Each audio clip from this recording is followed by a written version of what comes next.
যত টাকাই লাগুক চাকরিটা আমার লাগবে, যেভাবেই হোক। এমন যদি চিন্তা ভাবনা থাকে সবার, তাহলে 100 জন যদি লোক যায়, তাহলে 100 জন লোকেরই কি চাকরি হবে?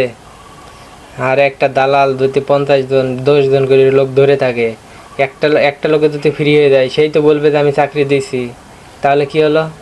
আপনার যোগ্যতা থাকলে আপনি চাকরি হবে। আর যোগ্যতা নিয়ে আপনি মাঠে আসেন। 100টা লোক যদি মাঠে আসে, কেউ মাথা ভাঙা, কেউ কোমর ভাঙা নিয়ে কেউ আসে না, সবাই ফিটনেস আসে। এর ভিতরে আপনাকে মেধা যাচাই থাকতে হবে বা মাথায় টেকনিক খাটাতে হবে যে কোন কোন বিষয়গুলো, যাদের চাকরি হয়েছে তাদের ফলো করবেন। যে প্রথম একটা মাঠে, যে কোনো মাঠে গেছেন, যাদের হয়, যারা টিকে থাকে, অবশ্যই ওদের ফলো করবেন। পরবর্তীতে মাঠে যাওয়ার সময় আপনি ওই টেকনিক না কাজে লাগাবেন যে ও কী করছিল বা ওদের এরকম এই ধরনের হইতে পারে। আপনাদের একটা ভুল ধারণা আছে কি যে টাকা পয়সা ছাড়া চাকরি হয় না, একবারে ভুল ধারণা আছে। এটা হইতে পারে খুব কম বেশি, সেটা আমি বলবো না, সেটা আমার ধারণার বাইরে।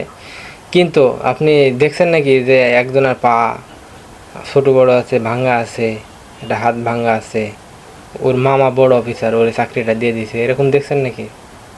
এরকম নাই। অবশ্যই আগে ফিটনেস দেখবে। আপনার ফিটনেসটা দেখার পরে কি হয় না হয় সেটা পরের হিসাব। অনেক বলতে পারে যে আমি তো ভাইবা পর্যন্ত থাকি, আমার চাকরিটা সব কিছুই হয় কিন্তু SMS ঢোকে না। আরে ভাই, SMS ঢুকবে কী করি যদি লোক নেয় 10 জন, সব ফাইনালে আছে 50 জন, 20 জন তো বাদ যাবে নাকি? কারণ ওই 20 জনের মধ্যে যারা মেধা তালিকায় প্রথম থাকবে অবশ্যই তাদের নেবে। তা ফলো করতে হবে তাদের, যাদের চাকরি হয় তাদের সাথে ফলো করতে হবে। তাহলে আপনি হয়তো ভালো কিছু আশা করতে পারবেন। না, এখন যদি আমি নিজেই বলি যে চাকরি টাকরি হবে না, শুধু মাঠে যাওয়াই হয়, যাদের মামা খালু আছে যে চাকরি হবে, তাহলে এটা আপনি নিজেই ব্যর্থ। তাহলে আপনার মাঠে যাওয়ার কি দরকার? আপনার যাওয়ারই দরকার নেই।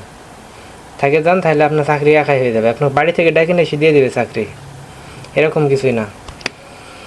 চেষ্টা করবেন নিজের ভিতরে জেদ রাখার, তাহলে অবশ্যই পারবেন। আরেকজন যদি পারে আপনিও পারবেন। ধন্যবাদ। Best of luck.